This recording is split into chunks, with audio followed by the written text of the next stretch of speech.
तो 2 क्वेश्चन पहले तो कर रखे हैं, ठीक है। अब ये देखो तीसरे क्वेश्चन पे आते हैं। ये क्या कह रहा है, ये देखो, ये कह रहा है कोई मशीन है ए और बी, बेसिकली समझ लो ए और बी कोई आदमी है जो 800 यूनिट काम, कितना काम है 800 यूनिट 3 घंटे और 8 घंटे में कर रहा है। अब देखो in how many hours can machine and be working together at these constant rates produce same unit. मतलब कहने का कि ए और बी किसी काम को 3 घंटे और 8 घंटे में कर रहा है।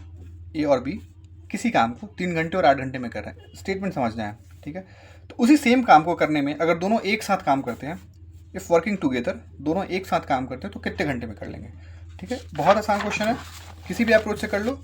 यहाँ पे ए किसी काम को 3 घंटे में कर रहा है, बी किसी काम को 8 घंटे में कर रहा है। यहाँ पे मशीन का स्टेट लैंग्वेज दे रखा है, हम मान लेते हैं वो मशीन नहीं है, वो कोई आदमी है, और काम इसका कोई मतलब नहीं है क्योंकि यूनिट सेम है।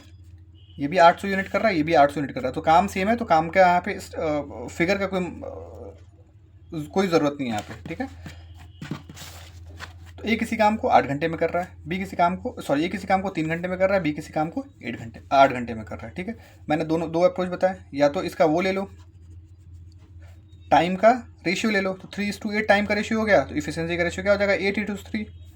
इफिशियंसी ए की इफिशियंसी 8 यूनिट, बी की इफिशियंसी 3 यूनिट, ठीक है। टोटल वर्क कैसे निकलेगा, ये किसी काम को 3 घंटे में कर रहा है, उसकी इफिशियंसी कितनी है 8, तो टोटल वर्क कितना हो गया 3:8, इससे निकाल लो। या फिर बी टोटल काम 8 घंटे में कर रहा है और 1 घंटे में कितना काम कर रहा है 3 यूनिट, तो 8 3 24, तो टोटल वर्क कैसे भी निकाल लो 24 ही आएगा। और दोनों मिल के कितने देर में काम करेंगे, तो 8 और 3 11 इफिशियंसी से, तो कितने हो गए 24/11 है आंसर। इतने आवर में दोनों मिल के काम कर लेंगे, ठीक है। कहने का मतलब ये है, इसको यहाँ पे वैसे भी कर सकते थे, अगर ए और बी का आवर दे रखा है काम करने का, तो मैंने बोला इसका एलसीएम ले लो, 8 और 3 का एलसीएम कितना हो गया 24। टोटल वर्क बेसिकली यही हो गया, 24 क्या होता है टोटल वर्क होता है, तो इसकी इफिशियंसी कितनी होगी 8 और इसकी इफिशियंसी कितनी होगी 3। 24 को 3 से डिवाइड कर दो तो कितना हो गया 8, इसका 3। टोटल वर्क हमारे पास ऑलरेडी 24 है, इफिशियंसी कितनी होगी 8 और 3 11, तो 24/11। वैसे भी यहाँ से इतने आवर आंसर हो जाएंगे यहाँ से, ठीक है। अब देखो यहाँ पे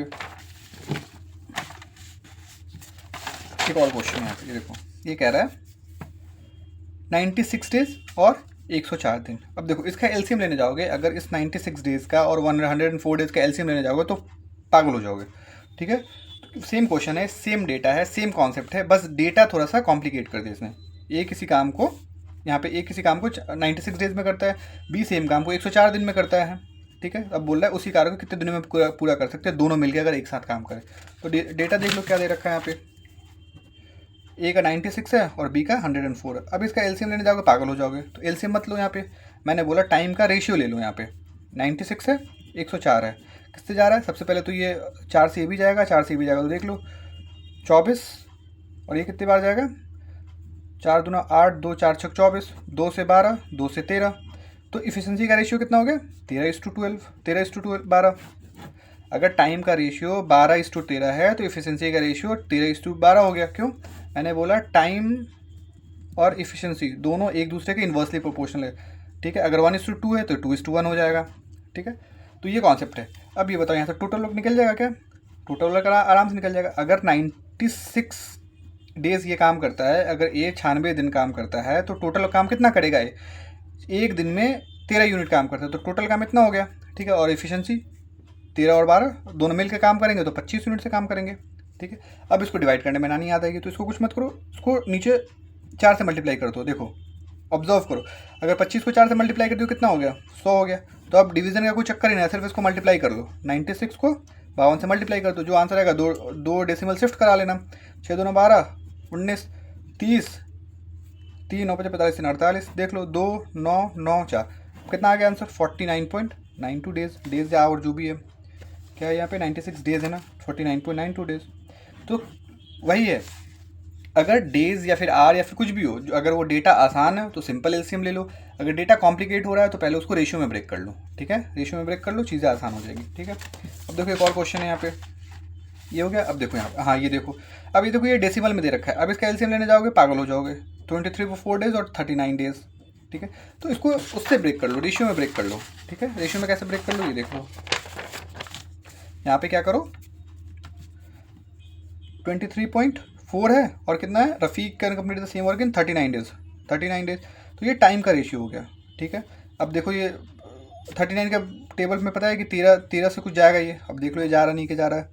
अब ये डेसिमल या फिर ऐसा कर लो कि रेशियो ब्रेक करने का बेसिक रेशियो पता होना चाहिए, और एक और ये हो जाएगा 13 1.8 और 13 तिहाई 3, तो ये बेसिकली हो गया 18/10 और 3, इसको लिख सकते हैं 18:30, ये सब रेशियो है। तो ये हो जाएगा 6×18 6×25, मतलब ये रेशियो आ गया टाइम का 3:5। टाइम का रेशियो कितना हो गया 3:5, तो इफिशिएंसी का रेशियो कितना हो गया 5:3 हो गया ना इफिशिएंसी का रेशियो। अब देखो यहाँ पे इसको टोटल जो टाइम है जो ए काम कर रहा है, कौन काम कर रहा है, जेसन जो काम कर रहा है वो कितने दिन काम कर रहा है 4 डेज। और ये कौन है रफ़ीक कितने दिन काम कर रहा है 39 डेज। अब देखो, अब हमें अगर इसको लेंगे तो फिर 5 इफिशिएंसी से मल्टीप्लाई करनी होगी, अगर 39 लूँगा तो 3 से मल्टीप्लाई करनी होगी। तो आसान मेरे लिए क्या होता है कि हम इंटीजर को मल्टीप्लाई कर ले, तो टोटल वर्क क्या आ जाएगा 39 डेज काम कर रहा है रफ़ीक, कितनी इफिशिएंसी से काम कर रहा है 3 इफिशिएंसी से, ठीक है। तो ये टोटल वर्क आ गया। अब ये पूछ रहा है कि दोनों मिलकर कितने दिन में काम कंप्लीट करेंगे, तो 5 और 3 दोनों की इफिशिएंसी कितनी होगी 5 + 3 8, ये कर दो 90, 40 से 120 117/8 जो भी आएगा ये आंसर हो जाएगा इसका।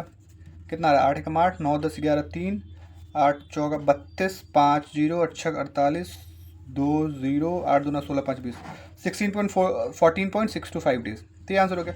अब इसका एलसीएम लोगे तो पागल हो जाओगे, इससे अच्छा इसको रेशियो में पहले ब्रेक कर लो। 23.4 और 39 के टाइम का रेशियो जो है इसको ब्रेक कर लो। तो इसको जब ब्रेक करोगे तो अल्टीमेटली कितनी आ रही है 3:5। अल्टीमेटली रेशियो कितनी आ रही है 3:5, लेकिन ये 5 आ कैसे रहा है, जो भी डेसिमल में करोगे इतना ही आएगा, जो कि हमने यहाँ पे निकाल दिया 3:5।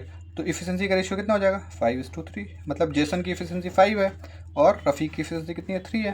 तुम इस तरीके से इसको सॉल्व कर सकते हो टोटल वर्क निकाल के। तो ये तरीका है, अगर कहीं डेटा आसान है तो एलसीएम अप्रोच ले लो, अगर डेटा मुश्किल है कॉम्प्लिकेट है तो उसको रेशियो में ब्रेक कर लो, ऑब्वियसली रेशियो में ब्रेक होगा ही होगा वो, ठीक है।